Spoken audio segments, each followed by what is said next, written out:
what I have for you today is in the emplacement of a survival kit as a cache. We're going to walk through this in a couple different ways, so hang on tight. So you want to make sure that you've conducted a good solid reconnaissance prior to where you're going.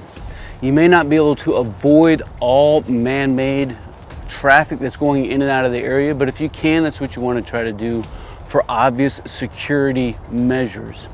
All right, team, so let's go over a few basic things of what we're doing here, right? So depending on METTC and your situation is going to dictate how you're going to approach the need for this.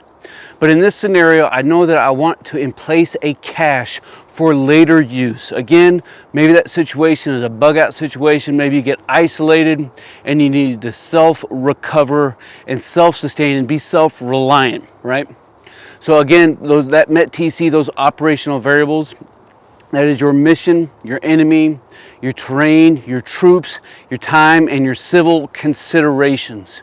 All of these things is going to help shape and fold what your operations is for you, your family, your organization, based off of the scenarios that you are being prepared for. Right, so we'll go ahead and break down what I have in the kit as far as emplacing this thing, and then we'll get going from there. All right, so we're going to go ahead and break this thing down a little bit. In the outside of my pack, I have a pair of gloves. I have a base plate compass. In the inside of my pack, I got my flask, which, by the way, every time that you like and share one of my videos, it's filled with the tears of a commie.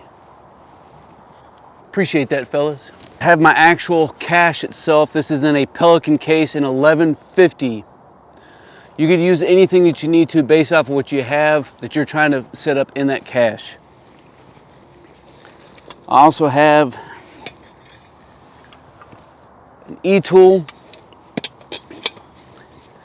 and I have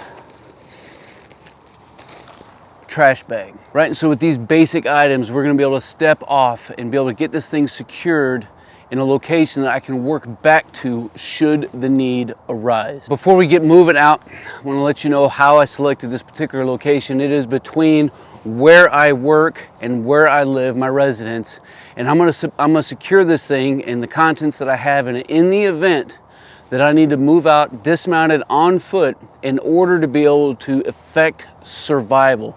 The actual contents of the kit we're going to go over in the subsequent video. So I worked my way, I did some reconnaissance. I know I can work my way back to this exact location. I selected a place that was near a water source that wasn't out of my way to be able to get to.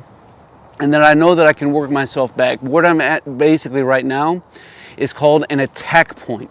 An attack point is a fixed location, whether it is natural or man-made terrain feature that we know beyond the shadow of a doubt that we can move to. It could be a road intersection.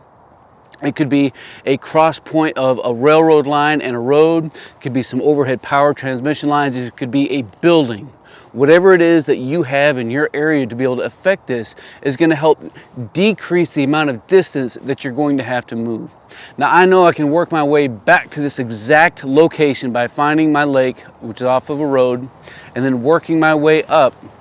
And I can find this cedar and this Doug fir too easy, right? Once I'm here, what I'm going to do, the other thing I have in my pocket is just a notepad and a pencil or pen, right? Notepad and pen. And what I'm going to do is I'm going to resecure my gear. Set this in here. I don't need my shovel yet. Don't need my bag yet. Already had a taste of flask, and I don't need my gloves yet. So I'm going to take these items and I'm going to determine the direction that I'm going to travel.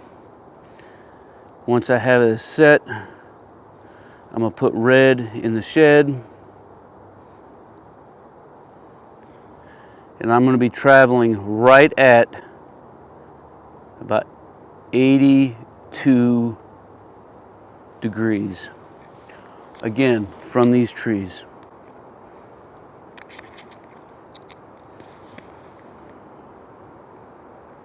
Right, and then from here, we're going to step out and I'm going to annotate how far I actually travel.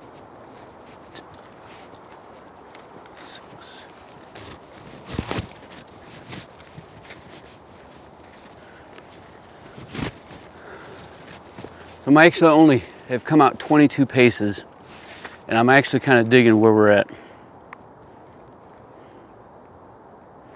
Because I know I've got a couple cedars here right in front of me. I'm in a easy clearing I should be able to find.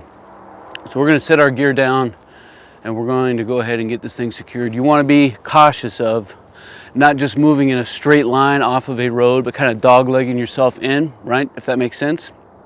And you want to make sure that how you get to your cache site is not how you leave, because there is some traffic out here.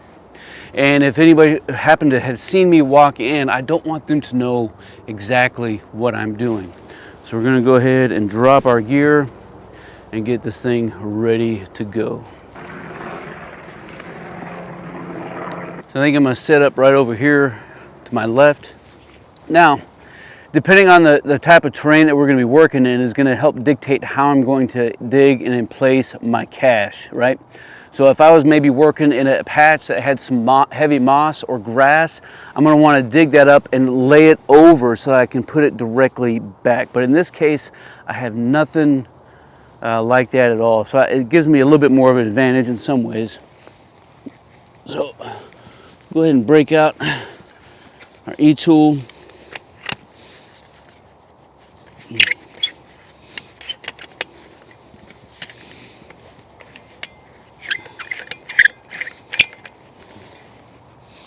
Scrape some of this off and away.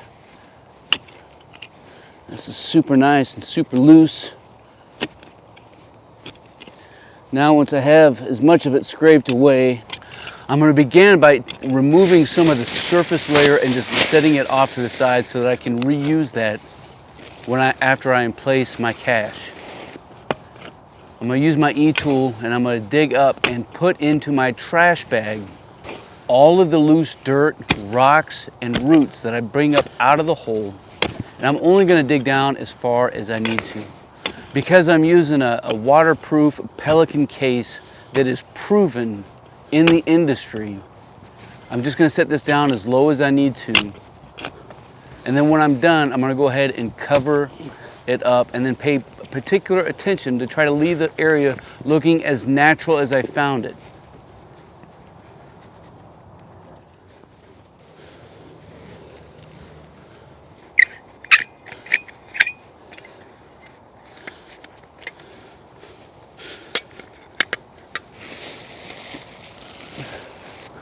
Once I have that satisfied, I'm going to do a couple other things. I'm going to use an application on my phone, and I'm going to determine my exact location. I'm going to give myself that 10-digit grid coordinate. So should I need to plot another way to come back other than the way I came or through an alternate route, again, maybe I am using my phone as a dagger, but again, you don't know what the situation is going to dictate, and all electronic services could be down. But in the event that they are not, I'm going to go ahead and plot that 10-digit grid coordinate. I'm going to make a couple other copious notes about the area that I'm in and how far off the tree that I moved. I'm going to get everything secured, I'm going to double check, and I'm going to start moving out. I'm always going to be stopping and conducting sills on my movement in and my movement away. And you notice that I'm moving in a different direction away from the cache site than how I worked to it. And then take all of the dirt that we dug out from the cache hole, not to be confused with an asshole. And we want to make sure that we dump it far enough away from the cache site so that nobody can determine what our activity was. And the same thing with the cache. I want to make sure that we spread out all of the fill dirt and then make it look as natural as possible.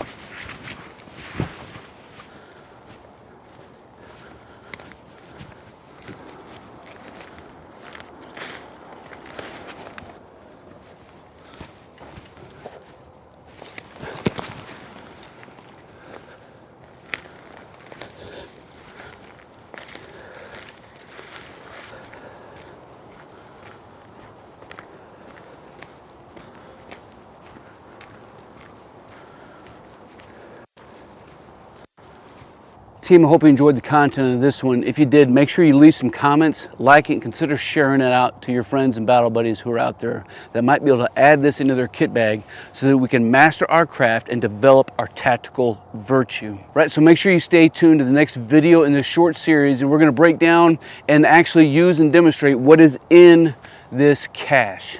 Until then, you stay out there, you keep grinding, and you stay stoked.